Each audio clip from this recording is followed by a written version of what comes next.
Hello class. आज के इस खास एक्सप्लेनर में सबका बहुत बहुत स्वागत है। आज हम केमिस्ट्री के उन ड्राई और बोरिंग लगने वाले फॉर्मूलाज को एक बेहद एक्साइटिंग सफ़र में बदलने वाले हैं और उन केमिकल रिएक्शंस को डीप में समझेंगे जो इस पूरे यूनिवर्स का फाउंडेशन है। ऑलराइट, तो फटाफट आज के सिलेबस पर एक नज़र डाल लेते हैं।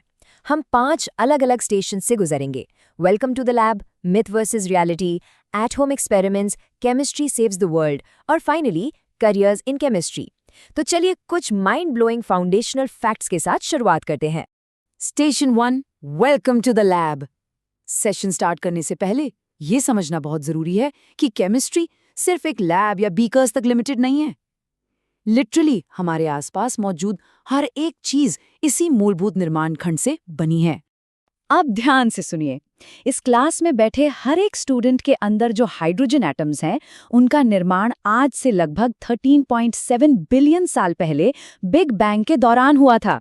इसका सीधा सा मतलब ये है कि हम सब प्रैक्टिकली प्राचीन तारों की धूल यानी एंशिएंट स्टार डस्ट से बने हैं। है ना क्रेजी? और स्केल की बात करें तो बायोलॉजी यहाँ किसी से पीछे नहीं है। इंसानी शरीर के डीएनए का सिर्फ एक मॉलिक्यूल, जिसे क्रोमोसोम 1 कहते हैं, उसमें 10 बिलियन एटम्स एक साथ जुड़े होते हैं, पूरे 10 बिलियन, और ये सब मिलकर हमारा कॉम्प्लेक्स जेनेटिक कोड सेफ रखते हैं। Station 2, myths versus reality. अब लैब में आगे एक्सपेरिमेंट्स करने से पहले कॉमन सेंस और एवरीडे लॉजिक का यूज करके कुछ कॉमन गलतफहमियों को हमेशा के लिए दूर कर लेते हैं। क्या कभी किसी ने किसी बहुत पुरानी लहरदार कांच की खिड़की को गौर से देखा है और ये अज्यूम कर लिया है कि वो कांच टाइम के साथ धीरे धीरे एक गाढ़े लिक्विड की तरह नीचे की तरफ पिघल रहा है? सच्चाई ये है कि रूम टेम्परेचर पर कांच स्ट्रिक्टली एक सॉलिड होता है। नीचे से कांच का मोटा होना किसी स्लो केमिकल फ्लो का नतीजा नहीं है, बल्कि पुराने जमाने की मैन्युफैक्चरिंग प्रोसेस का एक रेलिक भर है। आइए एक और फेमस थियरी पर विचार करते हैं। क्या इस धरती का सबसे हार्ड नेचुरल सब्सटेंस हीरा वाकई कोयले के दबे हुए टुकड़ों से बनता है? अगर हम यहाँ बेसिक लॉजिक लगाएं तो पता चलेगा कि ज्यादातर हीरे उन प्राचीन पौधों से भी पहले के हैं जिन्होंने धरती पर कोयला बनाया था। तो कोयले से हीरे बनने की ये फेमस कहानी केमिकली नामुमकिन है। हीरे असल में जमीन के बहुत नीचे एक्सट्रीम हीट और प्रेशर से बनते हैं। एक और सवाल, क्या कभी कलाइयों की नसों में दौड़ते खून को देखकर ये सोचा है कि हवा के कांटेक्ट में आने से पहले वेन्स के अंदर खून का रंग सच में ब्लू होता है? चलिए इस डीप डाइव में चलते हैं। हीमोग्लोबिन के अंदर एक स्पेशल मॉलिक्यूलर स्ट्रक्चर होता है जिसे पोर्फिरिन रिंग कहते हैं। इसमें आयरन मौजूद होता है, जिसकी वजह से खून हमेशा लाल ही होता है। नसों का नीला दिखना सिर्फ एक ऑप्टिकल इल्यूजन है जो स्किन के अंदर लाइट के स्कैटर होने से पैदा होता है। Station 3, at home chemistry experiments. अब जब दिमाग से सारी गलतफहमियां निकल चुकी हैं, तो चलिए अपने हाथ थोड़े गंदे करते हैं। हम कुछ ऐसे सेफ विजुअल रिएक्शंस देखेंगे जिन्हें सेफली रसोई में भी टेस्ट किया जा सकता है। बेकिंग सोडा और सिट्रिक एसिड को मिलाते ही मैजिक होता है।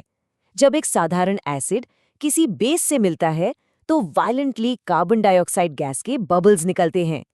ये ब्रिलियंटली दिखाता है कि ड्रामेटिक केमिकल रिएक्शंस रोजाना हमारे किचन में भी होते हैं, लैब के बाहर। एसिड के इसी कॉन्सेप्ट को थोड़ा और प्रैक्टिकली समझते हैं।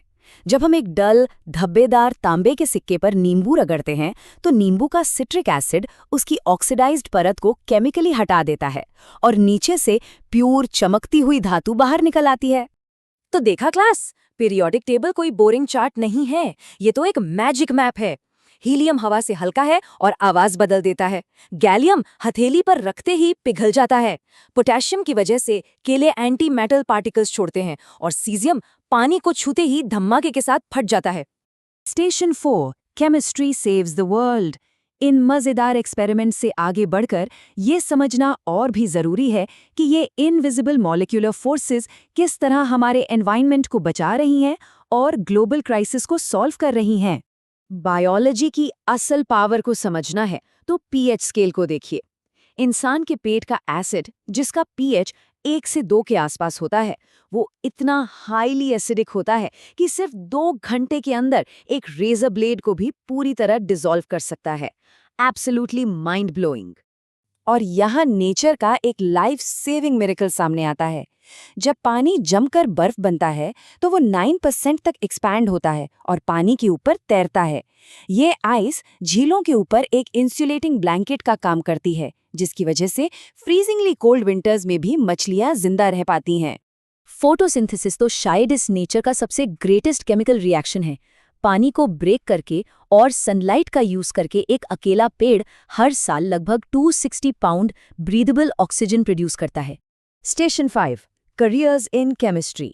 अपने इस आखिरी स्टेशन पर आइए एक्सप्लोर करते हैं कि इन प्रिंसिपल्स में मास्टर बनने से कैसे फ्यूचर केमिस्ट के लिए मैसिव इंडस्ट्रीज और ल्यूक्रेटिव करियर्स के दरवाजे खुलते हैं। एक्सपेक्ट किया जा रहा है कि 2025 तक केमिकल इंडस्ट्री ग्लोबल इकोनॉमी में हर साल $5 ट्रिलियन से भी ज़्यादा का योगदान देगी और इस फील्ड में जॉब्स की ग्रोथ बाकी सभी सेक्टर्स को बहुत तेज़ी से पीछे छोड़ रही है। वामिका शर्मा का एग्जाम्पल ले लीजिए, एक ऐसी रीसेंट ग्रेजुएट जो कुछ ही समय पहले बिल्कुल वही थी जहां आज हमारी ये क्लास है। उन्होंने अपनी क्यूरियोसिटी और लैब लर्निंग्स को आगे बढ़ाया और आज वो फार्मा इंडस्ट्री में एक टॉप क्वालिटी कंट्रोल लीडर हैं। चाहे ह्यूमन ऑर्गन स्कैन करने के लिए पहला लैब मेड एलिमेंट बनाना हो, या बैक्टीरिया को जेनेटिकली मॉडिफाई करके प्लास्टिक वेस्ट को वनीला फ्लेवर में बदलना हो, या फिर सब जीरो टेम्परेचर्स के लिए मेडिसिन्स डिज़ाइन करना हो, केमिस्ट्री इफेक्टिवली हमारे फ्यूचर को रीराइट कर रही है। आज के इस एक्सप्लेनर को रैप अप करते हुए हमेशा याद रखिए कि इस क्लास में मौजूद सभी की रचना बिलियंस ऑफ ईयर्स पहले तारों की धूल से हुई थी। तो अब दुनिया में कदम रखिए, इन थ्योरीज को रियल वर्ल्ड में टेस्ट कीजिए और ऐसी कौन सी नई इनक्रेडिबल रिएक्शन है जो ये क्लास आने वाले कल में पैदा करने वाली है।